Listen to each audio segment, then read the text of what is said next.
हम आपको निवेदन कर रहे थे कि सुदामा जी की ग्रस्त जीवन है, संन्यास नहीं। और इनका नाम सुदामा, सुष्ठु दामा यश सा सुदामा, जिसके सुंदर भाव है, जो भगवान के शरणागत हो चुके हैं, जो भगवान के शरणापन्न हैं, उनका नाम सुदामा। इनकी पत्नी का नाम सुशीला, सुष्ठु शीला यश सा सुशीला, जिनका स्वभाव बहुत ही मृदु है, जिनके बोलने मात्र से ही आने वाले को आतिथ्य प्राप्त हो जाता है, मन संतोष हो जाता है, प्रसन्नता जाहिर करने के लिए और उसके पास कुछ नहीं रहता। ऐसी सुशीला। लेकिन महाराज इनके लिए क्या ब्राह्मणों ब्रह्मवित्तमा, मानिए रईस आदमी है, बहुत रईसत है, पर पत्नी को दरिद्र कहा गया है। दरिद्रा शीदमाना सा दीपमाना विगम्य चा। इनकी पत्नी दरिद्र है। दर्शक दरिद्र गरीब को नहीं कहेंगे, किसको कहें? दरिद्र। यहाँ तो एक बात तुलसी बाबा ने कही, नहीं दरिद्र सम दुख को जग माही। दरिद्रता से बढ़कर के कोई दुख है ही नहीं। पर एक और बात है, दरिद्र तो उसे कहते हैं जो अपने आप में संतोष नहीं कर पाता, वो दरिद्र है। तस्य भार्या कुचैलस्य क्षुत क्षामा तथा विदा। एक दिन सुशीला ने अपने पति से कहा, पतिव्रता पतिम प्राय मिलायतम बदलीन सा। देखो, परिस्थिति में आकर के कौन नहीं बह जाता है, परिस्थिति के कारण कौन नहीं बदल जाता है। सुशीला के घर की परिस्थिति अच्छी नहीं है, क्योंकि सुदामा महाराज केवल 5 घरों से भिक्षा मांग करके लाते हैं।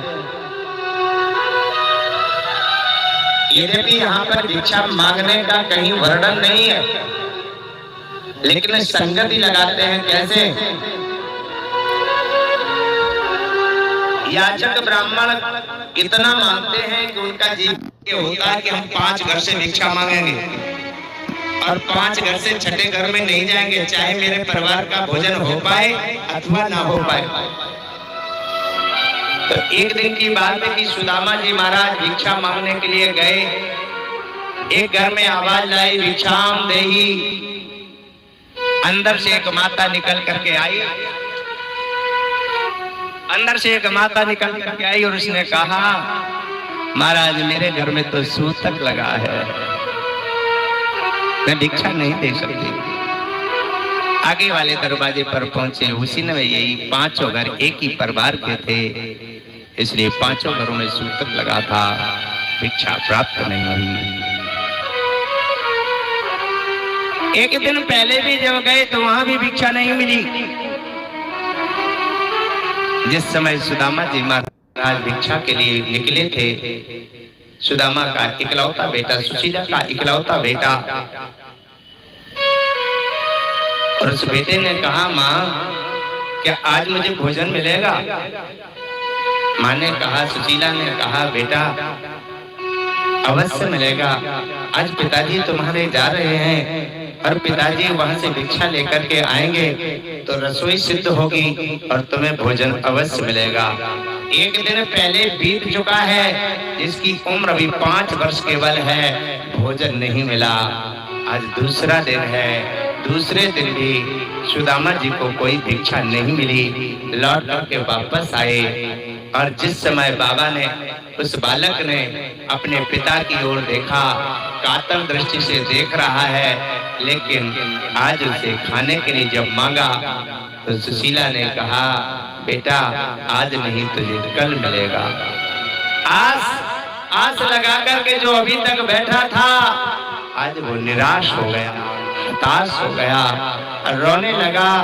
माँ क्या मुझे भोजन कभी नहीं मिलेगा? क्या माँ मैं ऐसे भूखे मर जाऊंगा?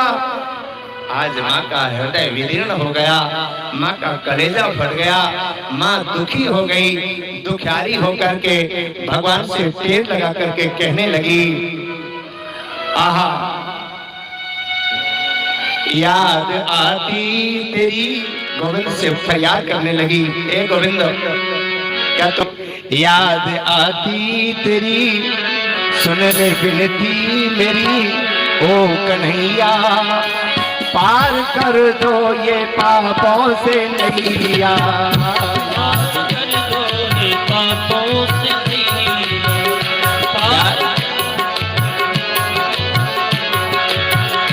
याद आती तेरी, सुन ले विनती मेरी, ओ कन्हैया पार कर दो ये पापों से नैया, पार कर दो ये पापों से नैया, पार कर दो ये पापों से नैया।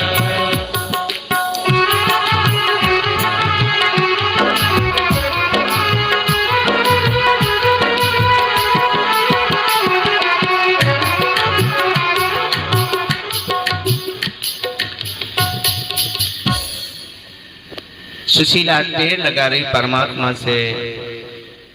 सुदामा ने कहा, सुशीला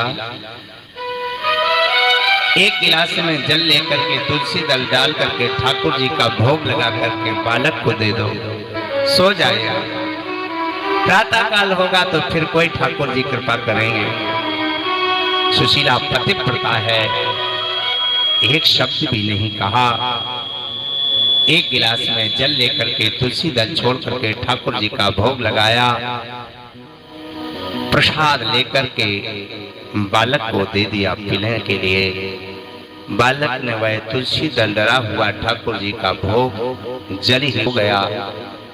लेकिन सोते सोते उसने माँ से कहा, माँ क्या मुझे कल भी भोजन नहीं मिलेगा? माँ ने कहा, बेटा जब तुम विद्यालय जाते हो ना, हाँ हाँ माँ, तो बीच में एक पीपल का पेड़ मिलता है। हाँ माँ, तो उसी पेड़ के पास तेरे चाचा का घर है। तू कल अपने चाचा से जाकर के भोजन मांग लेना, चाचा तुझे भोजन करा देंगे। बालक आशा लगा करके सो गया। प्रातः काल उठ करके सबसे पहले माँ से यही कहा, माँ आज मैं विद्यालय जाऊंगा। माँ भी जानती है कि मैंने तो बहलाया फुसलाया था, अभी जाने के लिए कहता है तो कैसे भेजूं? ये 3 दिन के भूखे बालक को आज मैं विद्यालय भूखे कैसे भेज दूं? पर बालक जिद करने लगा। माँ ने ढाढ़स बंधाया। माँ के हृदय में भी यह धैर्य आया कि निश्चित गोविंद आज मेरी पीर को सुनेंगे। और उस माँ ने कहा, बेटा जाओ तुम विद्यालय जाओ, लेकिन तुम्हारे चाचा का घर पीपल के पास है, तुम वहां आवाज लगा देना, तुम्हारे चाचा आकर के तुम्हें भोजन अवश्य कराएंगे। अब बालक गया और जैसे उस पीपल के वृक्ष के पास पहुंचा, माँ की बात याद आ गई। आवाज लगाई, गोपाल चाचा, गोपाल चाचा, गोपाल चाचा करके चिल्लाने लगा, आवाज लगाने लगा। लेकिन भगवान कहाँ सुन पाए थे। बेचारा गला रुध गया, मुख सूख गया, आवाज नहीं निकलती थी, लेकिन वह बुलाना बंद नहीं कर रहा था। आज गोविंद के कानों को फाड़ने वाली वह आवाज जिस समय पहुंची, आज गोविंद भोजन करने के लिए बैठे थे द्वारका में। माता रुक्मिणी थाल लेकर के बैठी थी, पंखा जल करके भगवान ने वह ग्रास तोड़ने का मन बनाया था, लेकिन आवाज आ रही थी, गोपाल चाचा, गोपाल चाचा। आवाज को सुन करके गोविंद ने तुरंत उस थाल को उठाया और दौड़ पड़े। तब तक वह बालक मूर्छित होकर के धाम से धरा पर गिर पड़ा था। गोविंद ने आकर के उस लालचे को उठा करके अपने हृदय से लगाया। बेटा तू मेरे कारण भूखों मर रहा है, बेटा देख तेरे लिए मैं भोजन लेकर के आया हूँ, तू भोजन कर। आज बालक ने कातर दृष्टि से जिस समय अपने गोपाल चाचा की ओर देखा, फिर उस थाली की ओर देखा, चाचा मैं भोजन कर लूं? हाँ बेटा तुम भोजन करो। उसने बालक ने भोजन करना प्रारंभ किया। भोजन करते उसे याद आई मेरी माँ भूखी है, मेरे पिताजी भूखे हैं। और उसने कहा चाचा क्या मेरी माँ को भी भोजन मिलेगा? क्या मेरे पिताजी को भी भोजन मिलेगा? भगवान ने कहा बेटा अगर तुम अपने पिताजी को मेरे धाम भेज दोगे तो तुम्हारे पिता के पास जीवन में कभी भी कमी नहीं रहेगी। आज बालक ने भोजन किया। भोजन करने के बाद जब चलने के लिए उद्यत हुआ तो उस बालक ने एक बार गोपाल चाचा से कहा चाचा क्या मुझे अब रोज भोजन मिलेगा?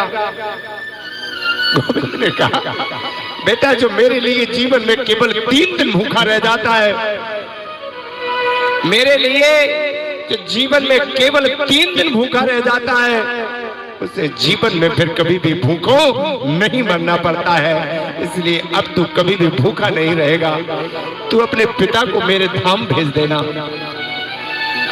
बालक विद्यालय गया, वापस लौट करके आया, पिताजी को समाचार सुनाया, माँ को समाचार सुनाया। माँ को भगवान की करुणा का याद आ गई और उस करुणा को देख करके आज सुशीला ने अपने पति से कहा पतिव्रता पतिम प्राय म्लायताम बदनेन सा। जाकर के कहने लगी स्वामी हमने सुना है कि तुम्हारे मित्र हैं भगवान कृष्ण। ननु ब्रह्मन भगवता सखा साक्षात् श्रियापति ब्रह्मण्यस्य शरण्यस्य भगवान 7 वर्षवः।